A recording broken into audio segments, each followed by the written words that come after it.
Growing their own food is an essential part of life, and many times it ends up growing a better sense of community, too.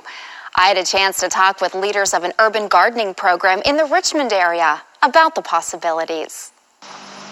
Duran, tell me, what exactly is Ginter Urban Gardeners? The Ginter Urban Gardener program is a 12-week training program that is designed to teach community residents sustainable horticulture and agriculture, urban garden design, project management, and volunteer coordination. The training centers around this idea of community trust building. So it's a lot of personal development, but our emphasis is on authenticity, building a team, being inclusive, all to support community green spaces. If community members have the knowledge and skills of how to develop green space, then those spaces have a higher likelihood of being sustainable and resilient.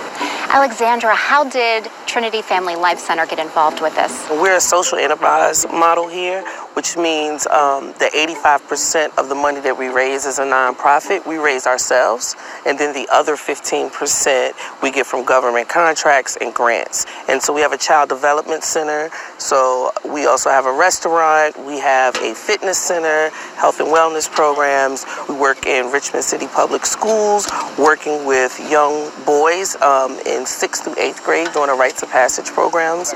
And then we do parenting classes for Henrico Social Services and Henrico Drug Court.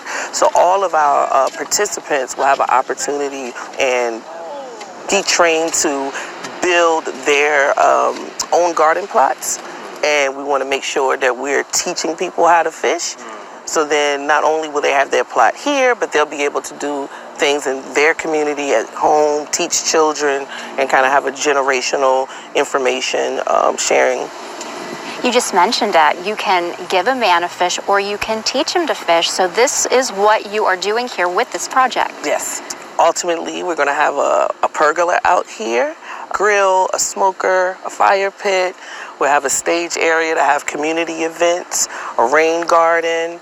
So we'll be installing rain catchment systems that will capture water from off of the roof and then use that water to water the plantings that have been made here. So there's so much more than just growing vegetables or growing vegetation here. Yeah, I mean, at the core of it, we're growing community. I like the idea of stackable functions. So the green spaces in the gardens provide this opportunity for us to address food access issues, also to address environmental issues, and also provide a place for communities to come together, learn and grow, and build deeper levels of relationship with one another. That's fantastic. And something else that's fantastic too is that accessibility is something that's at the core of this project, and making food that's local and grown right here accessible to the neighbors. Certainly. You know, we have to drive efforts towards fostering food justice where communities have ownership over the solutions. So proximity, of course, is an element of accessibility.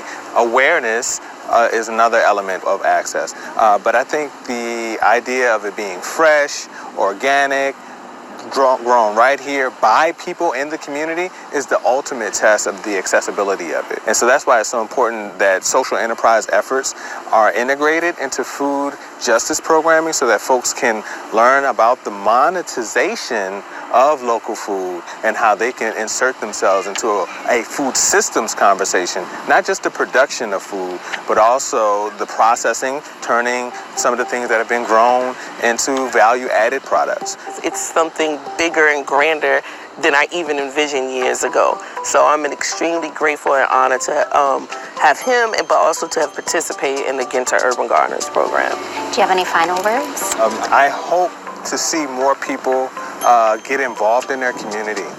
You know, green space is one of the most dynamic ways for folks that have different passions to all find one common ground. Everyone has to eat. We all live on the same planet. And if we can find ways to learn how to care for the earth and also care for ourselves simultaneously, it's a great way for us to cross divides that may be coming, to the fore in this tumultuous time that we live in. So, fantastic. Thank you both.